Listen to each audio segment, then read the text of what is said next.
നിനക്ക് ലൈൻ ഉണ്ടോ? സത്യം പറ. ലൈനുണ്ട്. എടി നീ എത്രയിലാ പഠിക്കണേന്ന് പറഞ്ഞ ഏയില്ലല്ലേ? ആരാ പ്രൊപ്പോസ് ചെയ്തേ? ചുമ്മാ നീ എസ് പറഞ്ഞി.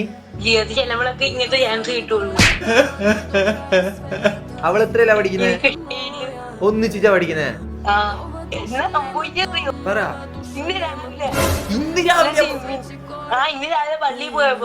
പള്ളിപ്പോക്കെല്ലാം തുടങ്ങണല്ലോ, എന്നാലല്ലേ പെണ്ണ് സെറ്റ് ആവും. പ്രാർത്ഥിക്കണം, അല്ലാണ്ട് നടക്കൂല മുത്ത. ഞാൻ നാളെ തൊട്ട് എല്ലാം ശരിയാക്കും.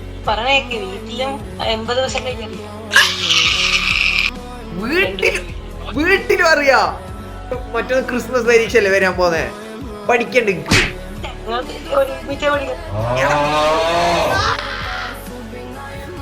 ഒരുമിച്ചാ പഠിക്കുന്നേ.